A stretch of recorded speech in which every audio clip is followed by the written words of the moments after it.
Things are not always what they seem. Hey, this is Joe from Home Studio Corner. I discovered something recently that people have known for decades, and I just found out, and it kind of blew my mind. I want to tell you about it. So I mentioned, I think in the last video, I've been on this Zeppelin kick, watching a bunch of Zeppelin live, trying to dial in like a Jimmy Page tone, just because it's super fun.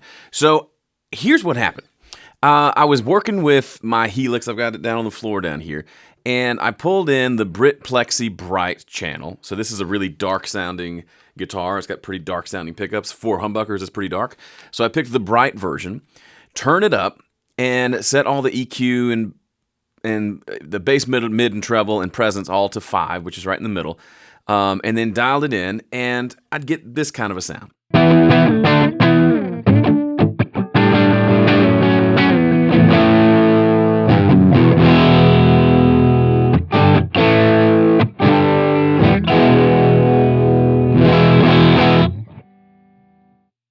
So not the worst sound in the world, but it's pretty muffled. And so I would spend a lot of time. I'd maybe pull the bass down on the EQ a little bit, boost the highs a little bit, and it would still kind of sound roughly the same. And then I would flip to the neck, the bridge pickup, and it would sound brighter, but then back to the neck would be super like flubby and muddy, and I didn't like it. And so then I literally would come in here and put like an EQ pedal on. So like one of those 10-band EQs and notch out the low mids and boost the high mids and all this stuff. And I'm sitting here thinking, I'm a professional audio guy. I should be able to figure this out. And I would get it pretty close and be pretty happy with myself. Well, as we tend to do when I get into things like this, I read a lot about it. So I'm in the forums and message boards and things like that. And I read someone just say in passing, well, the EQs on those Plexi amps were subtractive. And my brain just went, if you followed my channel for any length of time, when I primarily talk about mixing, recording, home studio production. And one of my favorite things to do with EQ is this number right here, what we call subtractive EQ. So I take an EQ like this on whatever I'm EQing, whether it's guitar, vocals, or drums, or anything else. And typically, I'm coming in and I'm removing certain frequencies that are bothering me. And I do that before I go and boost things. But what this person in the forum said was that all the EQ knobs, let's look at look on the actual website. If we look here on this amp, we've got presence, which is the really high frequency stuff, bass, middle, treble, and then these are the two volumes, like the gain knobs. And what this person said was these knobs at 10 are flat. And then all these circuits are doing are removing bass, middle, and treble from the system. Again, my brain went, psh. So then I thought, well, what about Fender? So I played around with that deluxe reverb over there. That's a 68 custom deluxe reverb I've had for years. I always set the reverb. There's a bass and a treble knob on that one. Hang on, let me show you. Okay, here's a blurry shot from the manual. You can't see it super well, but both of these channels have a volume, a treble, and a bass. Volume, treble, bass, and then there's reverb in the tremolo over there. So this got like essentially a 2-band EQ. I read through the manual, didn't see it say specific. It just said use the low knob to adjust the amount of low frequencies, which is obvious but wasn't super helpful. But doing some more research and digging around, it seems like the consensus was with these amps as well, at least in the older models, and I think this one too, the EQs are subtractive as well. They're not adding low end and adding high end. They're just turning it down from the original signal. So, of course, I plugged my guitar in, cranked it, and turned both EQs up to 10 and slowly turned the volume up, and the tone was fantastic. And so I think you get this idea that, anyway, there's a lot of things I could say about that. Did it have a little too much low end? Maybe, but it was delicious when I had the volume at like 6.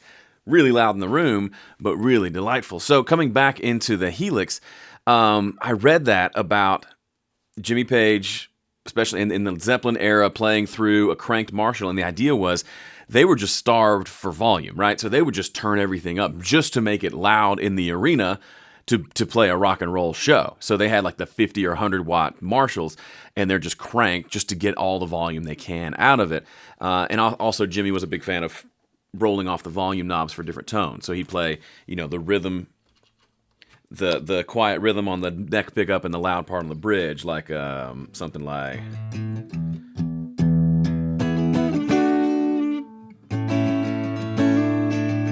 And then.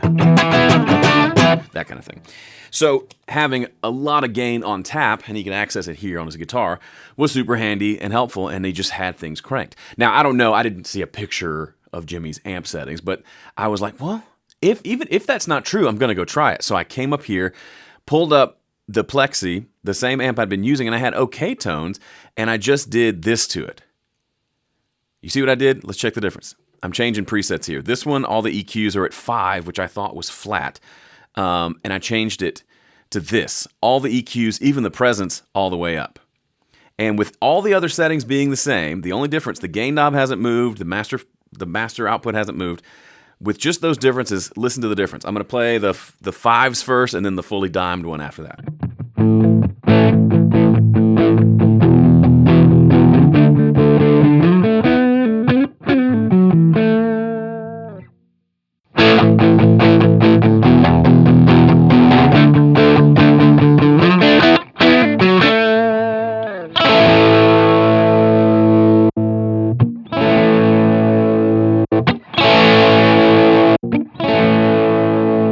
So the first thing, obviously, there's more volume, but there's more of everything.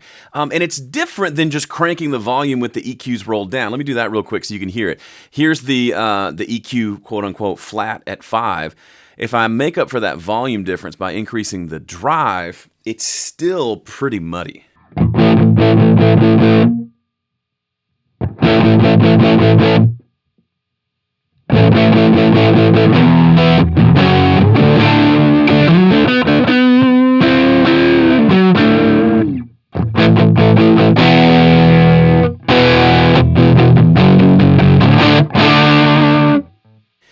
And even on the neck pickup that typically sounds really muddy and isn't usually usable in a lot of scenarios, neck pickup sounds great.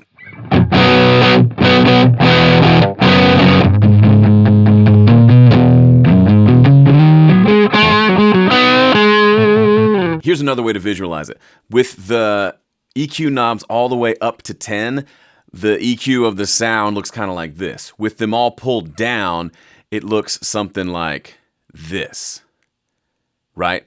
So I don't know how wide they are. I'm obviously don't have the equipment to like measure that, but we've essentially taken out some of the lows, some of the mids, some of the highs, and there's got to be some areas in between that are getting bumped, which is just a different sound. It's neither good nor bad, and this is probably too all or nothing, which is kind of my personality where I went all the way to 10.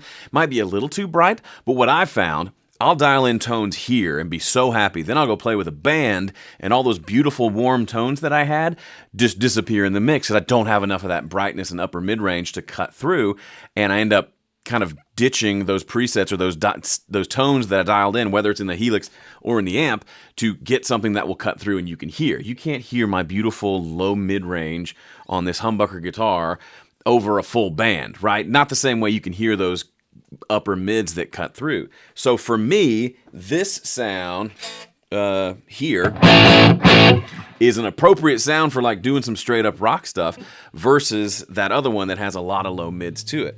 And I can still turn the volume down on the neck pickup and get some cool sounds.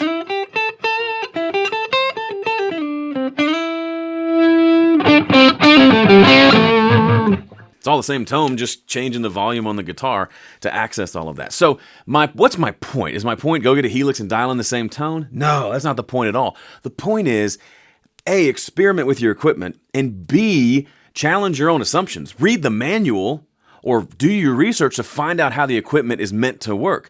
If I always assume that 5 across on the amp is flat, then I'm probably never going to crank it all the way to 10 because in my head that's too much. That's almost 11. That's too much, right? Versus understanding that no, it's all subtractive. So it's technically the flattest with everything boosted, and then we pull down from there. That doesn't mean that you can't get great tones and shape it by pulling the bass down some and the highs down some and leave the mid up, things like that. Of course, that's done all the time. But for me, this was a really interesting experience, and I feel like I get the core personality of the amp with everything dimed, except for the gain. I don't want that much gain. And then I can hear my guitar, I can hear what's happening, and then I can tweak that a little bit further if I want. But starting with everything at 5, it was just so muddy, I couldn't get the tones that I want. I had to steer clear of the neck pickup entirely. Bridge pickup sounded pretty good, but the neck pickup was just wonky. And so it was almost like I could only use half the guitar at that point. And obviously with a single coil pickup, it's completely different. That sounds way too bright on the Strat, but on this dark sounding humbucker, it's just gorgeous. So anyway, learn your gear. The stuff you've been using for years and years and years, you may not be using it wrong, but there may be features about it that you don't know. So do your research, learn about it. Learn how things like EQ work, learn how compressors work and all those things, because that knowledge, for knowledge's sake, is pointless, but insofar as it helps you dial in better tones, get better sounds, be more creative, it's invaluable. All right, that's it for me. Thanks for watching. If you like recording and making music, I've got a free guide that I'd love to give you. Head over to homestudiocorner.com/free. There's a guide there called the Recording Cheat Sheet. There's also a bunch of other free guides you can have as well. Thanks for watching. Check it out. I'll see you in the next one.